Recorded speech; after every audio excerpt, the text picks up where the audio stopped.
now go to the gentleman from South Carolina, Mr. Gowdy. Thank you, Mr. Chairman. To the families of the victims, it's been 8 months. And I know that there are those who have said that's a long time ago. But the good news is there is no statute of limitations when it comes to finding out the truth, particularly for those who have served and sacrificed and died under our flags. So, Mr. Hicks, let's find out the truth. The president of Libya responded to the attack and labeled it an attack by Islamic extremists, possibly with terror links, correct? Yes, sir. So hours after our ambassador and 3 others are killed in Benghazi, the president of Libya says it was an attack with possible terror links, correct? Yes, sir, that's what I recall.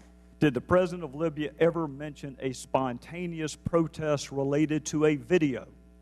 No, sir. When Ambassador Stevens talked to you, perhaps minutes before he died, as a dying declaration, what precisely did he say to you? He said, Greg, we're under attack.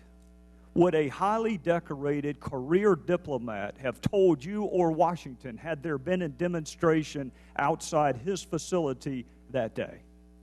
Yes, sir, he would have. Did he mention one word about a protest or a demonstration? No, sir, he did not.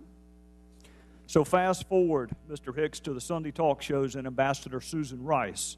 She blamed this attack on a video. In fact, she did it 5 different times. What was your reaction to that?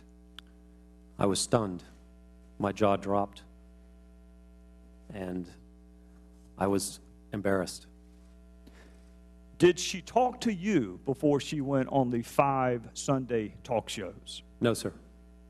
You were the highest ranking official in Libya at the time, correct? Yes, sir.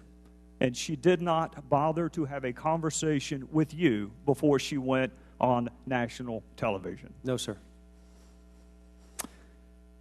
So Ambassador Rice directly contradicts the evidence on the ground in Libya. She directly contradicts the president of Libya. She directly contradicts the last statement uttered by Ambassador Stevens. Mr. Hicks, who is Beth Jones? Beth Jones is the Acting Assistant Secretary for Near Eastern Affairs at the State Department. I want to read an excerpt from an email she sent, and you were copied on it. And by the way, Mr. Chairman, for our colleagues who like to trumpet bipartisanship, this would be a wonderful opportunity to demonstrate it. Some of these emails, even though they're not classified, have not been released, Mr. Chairman, including the one that I'm going to read from.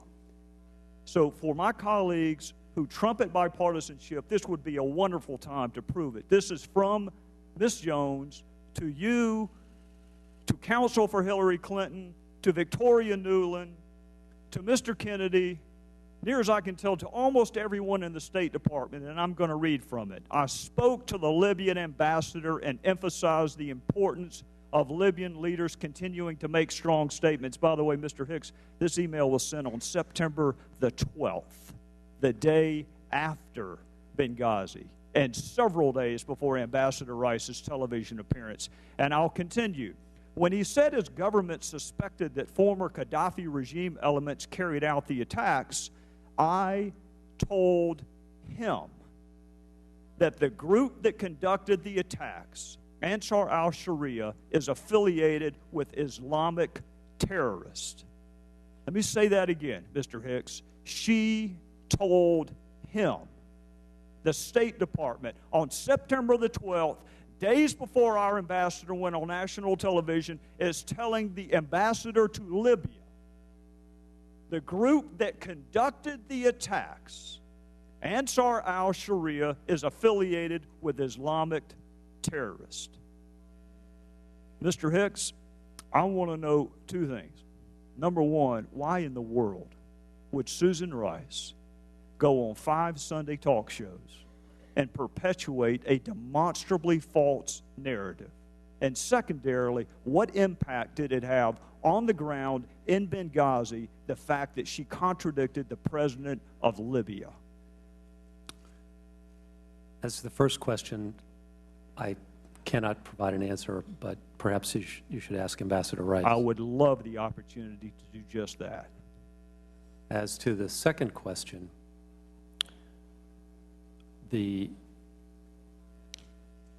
at the time we were trying to get the FBI to Benghazi to begin its investigation. And that talk show actually provided an opportunity to make that happen. Afterwards, we encountered bureaucratic resistance for a long period from the Libyans. The Libyan government at this time is not very deep.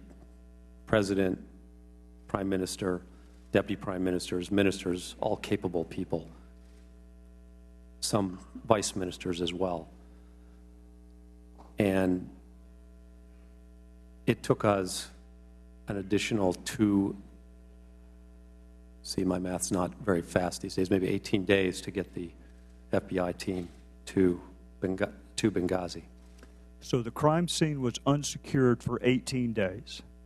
Yes, sir. Witnesses were not interviewed. If the gentleman would please finish up, we're going to try and move along. Yes, I will move on. We will finish this if there is a second round. Thank you, Mr. Hicks. Thank you.